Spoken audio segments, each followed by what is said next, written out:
1970-იანი წლების ბოლოს ჩინეთში ბევრი ადამიანის ცხოვრება ჯერ კიდევ რთული იყო. მთავრობა მკაცრად აკონტროლებდა ბიზნესს, ფასებს, სამუშაოს და წარმოებას. ჩინეთს დიდი ცვლილება სჭირდებოდა, რათა გაეძლიერებინა თავისი ეკონომიკა. ამ ცვლილების სათავეში დენგ სიაოპინი იდგა. ის მაშინვე არ გახდა ჩინეთის პრეზიდენტი, მაგრამ 1978 წლისთვის ის უკვე ქვეყნის ყველაზე ძლიერი ლიდერი იყო და იღებდა ყველა მნიშვნელოვან გადაწყვეტილებას. დენგი თვლიდა, რომ ჩინეთის კომუნისტური პარტია უნდა დარჩენილიყო ხელისუფლებაში. მაგრამ მან ასევე იცოდა, რომ ჩინეთი ვერ განვითარდებოდა თუ გააგრძელებდა მაო ძედუნის ძველ სისტემას. თავის მოკავშირეებთან, ხუ იაობანგთან და ჟაო ძიანთან ერთად დენგმა წაახალისა ეგრეთ წოდებული 4 მოდერნიზაცია.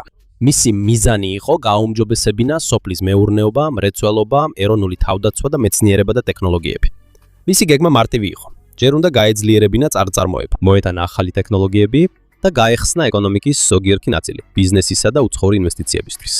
მაგრამ მაშინ, როცა ეკონომიკურ რეფორმებზე საუბრობდნენ, ზოგი ჩინელი პოლიტიკურ თავისუფლებასაც ითხოვდა.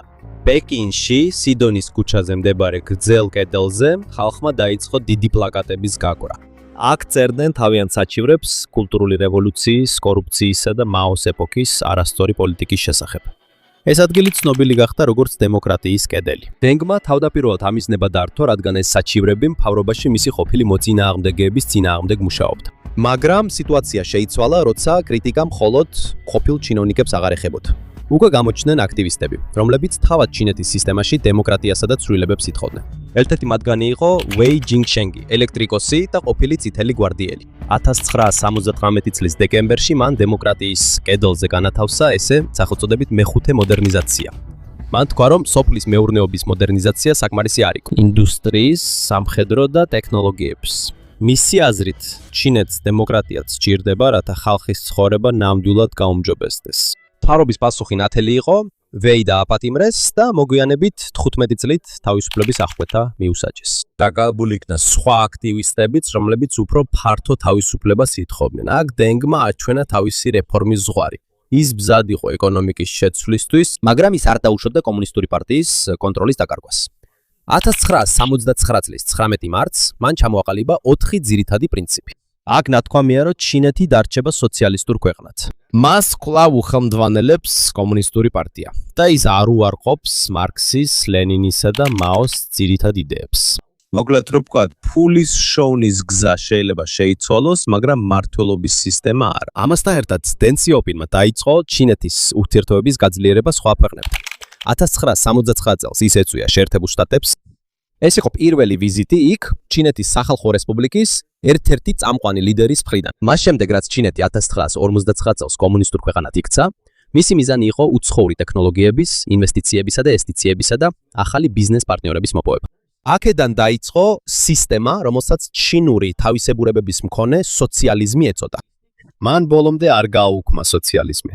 მთავრობას კვლავაც დიდი კონტროლი ჰქონდა ეკონომიკაზე, მაგრამ ნებადართული გახდა გარკვეული საბაზრო ტიპის საქმიანობა. ზოგიერთ ფერმერს მიეცა მეტი თავისუფლება, თავად გადაეწყვიტათ რა დაეთესათ. ნებადართული გახდა მცირე კერძო ბიზნესი.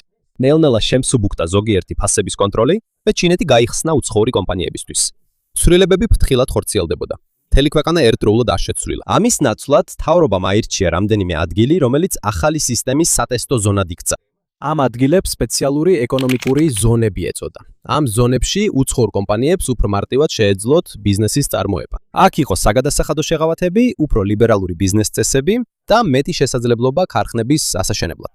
პირველ სპეციალურ ეკონომიკურ ზონებს შორის იყო შენჯენი, ჯუხაი, შანტოუ და სიამენი.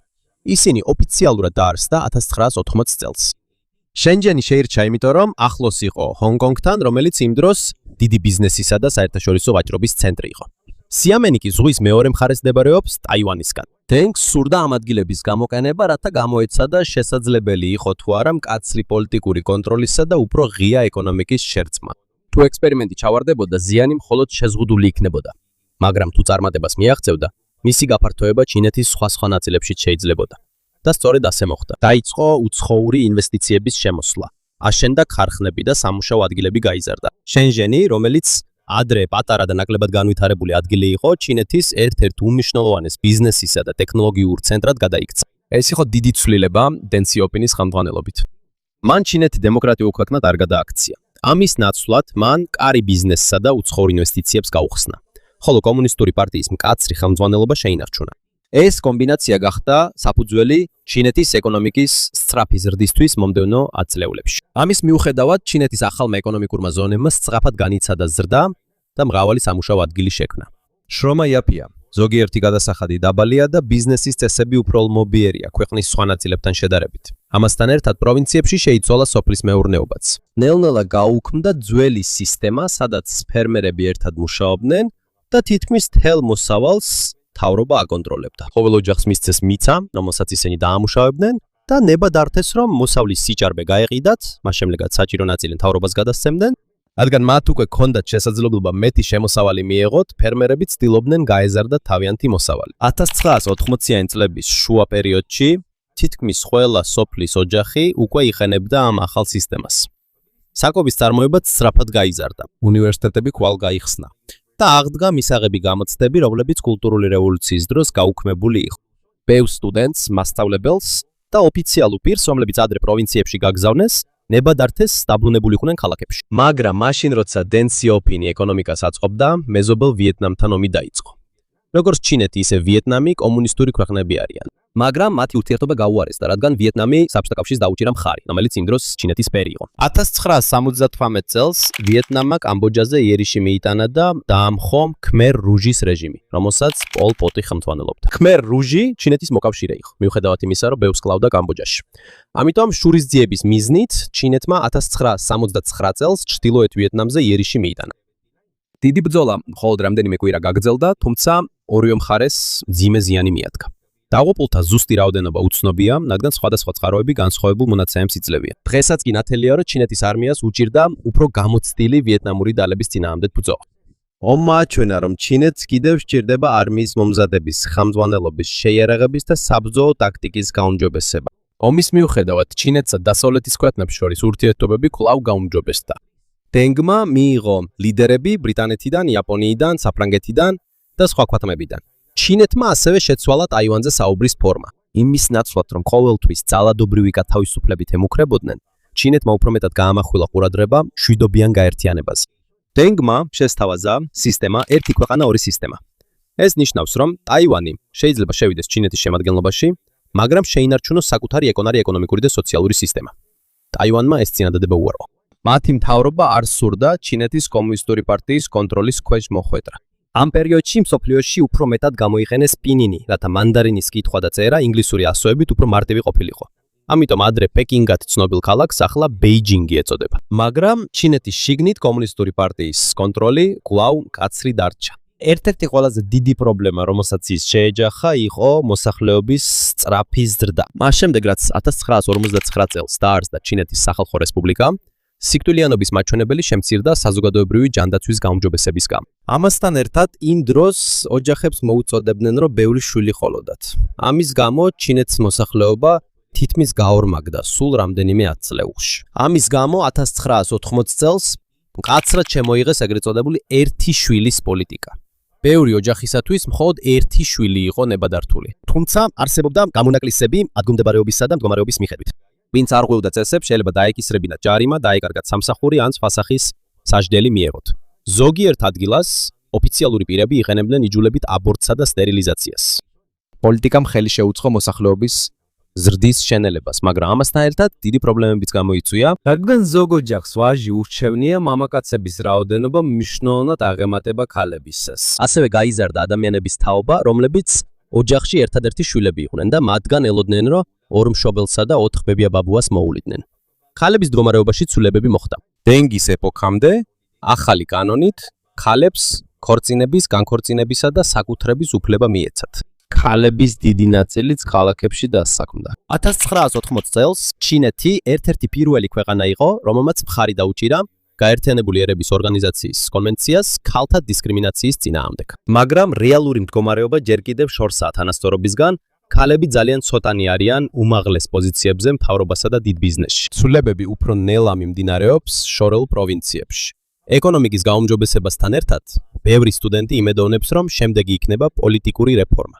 ერთ-ერთი ადამიანი, ვისაც ისინი აღფრთოვანებით უყურებენ, არის ხუ იაობან, კომუნისტური პარტიის გენერალური მდივანი და დენგის ხანგრძლივი მოკავშირე. ხუ უფრო გახსნილია განსხვავებული მოსაზრებების მიმართ. მან მხარი დაუჭირა რამდენიმე რეფორმას და გააკრიტიკა გავლენიანი ჩინოვნიკების შვილების, ეგრეთ წოდებული პრინცლინგების ზედმეტი პრივილეგიები. 1986 წელს სტუდენტები სხვადასხვა ქალაქში აპროტესტებდნენ. მათ მოითხოვეს უფრო თავისუფალი პრესა, უფრო ღია მთავრობა და უფრო ფართო დემოკრატია. უმაღლესი ლიდერები ადანაშაულებდნენ ხუს, რადგან ისინი თვლიდნენ, რომ ის ძალიან მობიერი იყო მომიტინგეების მიმართ. 1987 წლის იანვარში ის იძულებული გახდა დაეტოვებინა თავისი პოზიცია და საჯაროდ ეღიარებინა თავისი, როგორც ამბობდნენ, შეცდომები. 1989 წლის აპრილში ხუს გულის შეტევა დაემართა და გარდაიცვალა. ბევრი სტუდენტისთვის ის ცვლილებების სიმბოლო იყო, ცვლილებების, რომლებიც კომუნისტური პარტიის ხანდაზმულმა ლიდერებმა არ დაუშვეს. ათასობით ადამიანი შეიკრიბა მის დასაგლოვებლად. მაგრამ მისი უბრალო გახსენება სწრაფად გადაიქცა პროტესტად კორუფციის, თავისუფლების ნაკლებობისა და მკაცრი კონტროლის წინააღმდეგ. სტუდენტები მასობრივად მივიდნენ ტიანანმენის მოედანზე პეკინში. 1919 წლის სტუდენტური მოძრაობიდან ზუსტად 70 წლის შემდეგ ისინი კვლავ მოითხოვდნენ დემოკრატიას. და ამჯერად კომუნისტურ პარტიას მხოლოდ მცირე ჯგუფი აღარ უპირისპირდებოდა. ძალიან დიდი საპროტესტო აქცია იწყებოდა ჩინეთის ძალაუფლების ცენტრში. 1989 წლის 13 მაისს ასობით სტუდენტმა ტიანანმენის მოედანზე შიმშილობა დაიწყო. ისინი უარს ამბობდნენ ჭამაზე, რათა მთავრობა მოლაპარაკებაზე ეიძულებინათ. მათ ნათლად განაცხადეს, რომ არ სურდათ მთავრობის დამხობა. მათ ითხოვდნენ სიტყვის თავისუფლებას, ნაკლებ კორუფციას და პოლიტიკურ რეფორმებს. დროთა განმავლობაში ათასობით სტუდენტი შეუერთდა მათ. მუშები და ჩვეულებრივი მოქალაქეებიც მივიდნენ მათ მხარდასაჭერად. ჩინეთის უმაღლესი ლიდერები გაიღო აზრზე, თუ როგორ უნდა გამკლავებოდნენ პროტესტს. შაო ძიანი, კომუნისტური პარტიის გენერალური მდივანი, სტუდენტებთან საუბარს ცდილობდა. მაისის 19-ში ის პირადად მივიდა ტიანანმენის მოედანზე და სთხოვა მათ შეეწყვიტათ შიმშილობა, რათა არ დაეყენებინათ საკუთარი სიცოცხლე საფრთხეში. მისგან განსხვავებით, პრემიერ-მინისტრი ალი პენი თვლიდა, რომ პროტესტი დაუყოვნებლივ უნდა დასრულებულიყო. დენ სიაოპინმა კი უფრო მკაცრი პასუხი დაუჭირა მხარი. მაისის 20-ში მთავრობამ პეკინის ზოგიერთ ნაწილში საომარი მდგომარეობა გამოაცხადა. მათ ჯარები გაგზავნეს. მაგრამ თავდაპირველად მათ უამრავი ადგილობრივი მცხოვრები გადაეღობა. პროტესტი გაგრძელდა. ივნისის 3-ის ღამესიდან 4-ის დილამდე ჯარები კვლავ და კვლავ შევიდნენ პეკინში, ტანკებთან და ჯავშან ტექნიკასთან ერთად. მათ ცეცხლი გაუხსნეს ადამიანებს, რომლებიც ტიანანმენის მოედნისკენ მიმავალ მთავარ გზებზე ბლოკადას აწყობდნენ. ბევრი მშვიდობიანი მოქალაქე დაიღუპა ან დაშავდა. დღემდე უცნობია დაღუპულთა ზუსტი რაოდენობა. სხვადასხვა შეფასებით შეიძლება ასეულებიდან რამდენიმე ათასამდე ადამიანი იყოს მოკლული. ჩინეთის მთავრობა მკაცრად აკონტროლებს ინფორმაციას ამ მოვლენასთან დაკავშირებით. 5 ივნისს კამერამ დააფიქსირა უცნობი მამაკაცი, რომელიც ჩანგანის გამზირზე ტანკების რიგის წინ დადგა. მან რამდენჯერმე გადაუღობა გზა ტანკებს, მიუხედავად იმისა, რომ შეიძლებოდა გადაეღოთ ან ესროლათ. ჯერ კიდევ დაუდგენელია, ვინ იყო ის, ან რა დაემართა მას შემდეგ, თუმცა ის მთელ მსოფლიოში ცნობილია როგორც ტანკმენი, ავტორიტარული მთავრობის წინააღმდეგობის სიმბოლო. ბევრმა ქვეყანამ მკაცრად დაგმოეს რეპრესიები, მაგრამ დენმა სამხედრო მოქმედება დაიცვა. მან პროტესტი კონტრრევოლუციურ არეულობად მოიხსენია და განაცხადა, რომ მისი შეჩერება აუცილებელია კომუნისტური პარტიის კონტროლის შესანარჩუნებლად. შაო ძიანი თანამდებობიდან მოხსნეს სტუდენტებისადმი თანაგრძნობის გამო. ის დაახლოებით 15 წლის განმავლობაში შინაპატიმრობაში იმყოფებოდა, სანამ გარდაიცვლებოდა. ამასობაში ალი პენი პრემიერ-მინისტრად დარჩა და გახდა ერთ-ერთი მთავარი სახე რეპრესიების დროს. ამ მოვლენამ დიდი გავლენა მოახდინა ჩინეთის ურთიერთობებზე სხვა ქვეყნებთან. შეერთებულმა შტატებმა დააწესა სანქციები, ასევე რამდენიმე ევროპულმა ქვეყანამ. მსოფლიო ბანკმა და აზიის განვითარების ბანკმა დროებით შეაჩერეს ჩინეთისთვის ჩვეულებრივი სესხების გაცემა. ასევე შემცირდა ზოგიერთი უცხოელი ინვესტორის ინტერესი. იმ დროს, როცა ჩინეთში კონტროლი მკაცრდება, ტაივანში კი პირიქით ხება. იქ 1987 წელს გააუქმეს საომარი მდგომარეობა და თანდათან გაფართოვდა თავისუფალი არჩევნები და პოლიტიკური თავისუფლება. ამასთან ერთად სწრაფად გაიზარდა მათი ეკონომიკა, განსაკუთრებით ტექნოლოგიებსა და კომპიუტერული ჩიპების წარმოებაში. ტიანანმენის დარბევის შემდეგ ჩინეთში ეკონომიკური რეფორმების ბიძგიც დასუსტა. გაძლიერდნენ კონსერვატორი ლიდერები, რომლებიც შიშობდნენ, სწრაფ ცვლილებებს შეიძლება პოლიტიკური არასტაბილურობა მოხვეს. მაგრამ დენგ სიაოპინი არ დათანხმდა, რომ ქვეყანა საბოლოოდ უკან დაეხია. 1992 წელს 87 წლის ასაკში ის სამხრეთ ჩინეთში გაემგზავრა. მან მოინახულა შენჯენი, ჯუჰაი, შანხაი და სხვა ადგილები, რომლებიც ეკონომიკური რეფორმების შედეგად სწრაფად გამდიდრდნენ. ამ მოგზაურობა სამხრეთის ტური ეწოდა. აქ მან მოუწოდა ოფიციალურ პირებს დააჩქარონ ეკონომიკის გახსნა, გააფართოვან ბიზნესი და არ მისცენ ძველ კომუნისტურ იდეებს განვითარების შეჩერების საშუალება. დენგისთვის მნიშვნელობა არ ჰქონდა მეთოდი სოციალისტურად დამოიყურებოდა თუ კაპიტალისტურად. თავარია ეხმარება თუ არა ეს ეკონომიკის ზრდას და ხალხის ცხოვრების გაუმჯობესებას. მისი ძლიერი გავლენის გამო ჩინეთის მთავარი მიმართულება კვლავ ეკონომიკური რეფორმა გახდა. აქ ჩამოყალიბდა არაოფიციალური შეთანხმება კომუნისტურ პარტიასა და მოსახლეობას შორის. მთავრობა ხალხს ფართო პოლიტიკურ თავისუფლებას არ მისცემს. მაგრამ ამის სანაცვლოდ მან დაპირდა სამუშაო ადგილებს, განვითარებას, უკეთეს ცხოვრებას და ჩინეთის დაბრუნებას ძლიერ სახელმწიფოდ. 1992 წელს კომუნისტურმა პარტიამ ოფიციალურად დაარქვა ჩინეთის სისტემას სოციალისტური საბაზრო ეკონომიკა. ეს ნიშნავს, რომ მთავრობა კომუნისტური დარჩა, მაგრამ ბაზარს უფრო მეტი თავისუფლება მიეცა ფასების განსაზღვრასა და ბიზნესის მართვაში. ბევრი სახელმწიფო კომპანია რეორგანიზდა, გაიყიდა ან დაიხურა. ამასთან ერთად სწრაფად გაიზარდა დიდი კერძო ბიზნესების რაოდენობა. ეკონომიკა სწრაფად გაიზარდა. მსოფლიო ბანკის მიხედვით, ჩინეთის გახსნის დაწყებიდან თითქმის 800 მილიონი ადამიანი გამოვიდა უკიდურესი სიღარიბიდან. მაგრამ სწრაფი განვითარების თავისი ფასი ჰქონდა. შემცირდა უფასო საცხოვრებელი, იაფი საკვები და რამდენიმე სარგებელი მთავრობისგან. ბევრი მუშა უმუშევარი დარჩა, როცა ძველი ქარხნები დაიხურა. გაუარესდა კორუფცია, დაბინძურება და მდიდრებსა და ღარიბებს შორის სხვაობა. მილიონობით პროვინციელი გადავიდა ქალაქებში სამუშაოდ. მაგრამ ჰუკუს სისტემის გამო მათგან ბევრს გაუჭირდა საჯარო სკოლაში, ჯანდაცვასა და სხვა სარგებელზე წვდომა ქალაქში. 1997 წელს დენ სიაოპინი გარდაიცვალა 92 წლის ასაკში. მისი მხარდამჭერებისთვის ის იყო ლიდერი, რომელმაც გახსნა ეკონომიკა და გააუმჯობესა უამრავი ჩინელის ცხოვრება. მაგრამ მისი კრიტიკოსებისთვის მან ეკონომიკური ზრდა გამოიყენა იმისთვის, რომ შეენარჩუნებინა მკაცრი ერთპარტიული მმართველობა. მთავარი ლიდერის პოსტზე მას დიანძემინი შეცვალა. მან გააგრძელა ეკონომიკის გახსნა, იმავდროულად კომუნისტური პარტიის მკაცრი კონტროლი პოლიტიკასა და საზოგადოებაზე შენარჩუნდა.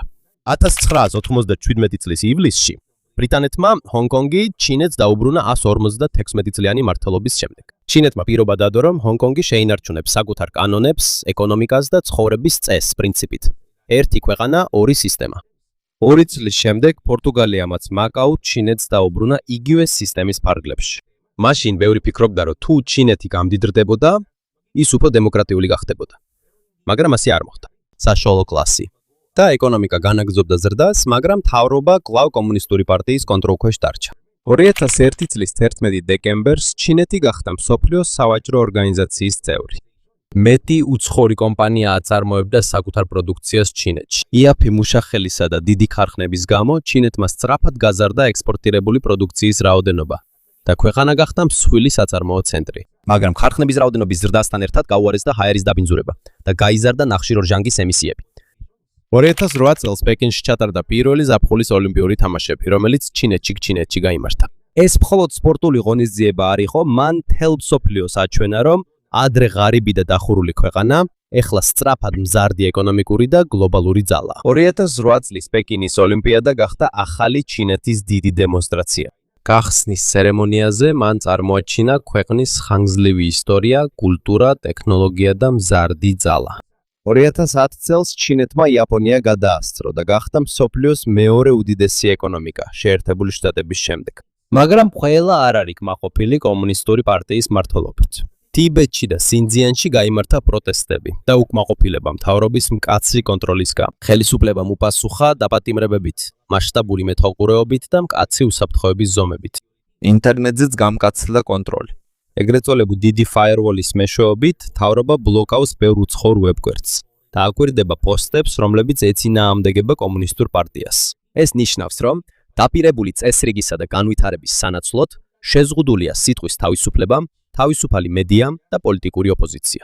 2012 წელს დასრულდა ჰუ ძინტაოს, ჩინეთის ერთ-ერთი მთავარი ლიდერის 10 წლიანი მმართველობა. მისი ადგილი კომუნისტური პარტიის გენერალურ მდივნად დაიკავა სი ძინპინმა, ხოლო მომდევნო წელს ის გახდა პრეზიდენტი. მეტი ვიდრე 100 წლის შემდეგ, რაც ცინის დინასტიის უკანასკნელი იმპერატორი დაეცა, ჩინეთი სრულად შეიცვალა. სუსტი, ღარიბი და ომებით გახლეჩილი ქვეყნიდან ის გადაიქცა მსხვილ წარმოების, ბიზნესისა და გლობალური ძალაუფლების ცენტრად. მაგრამ რჩება დიდი კითხვა. რამდენად შეძლებს ჩინეთი სწრაფი განვითარების და კომუნისტური პარტიის მკაცრი კონტროლის შეთავსებას. რადგან მაშინ, როცა ქვეყანა გარე სამყაროში ძლიერდება, შიგნით მთავრობის ძალაუფლება კიდევ უფრო მკაცრდება.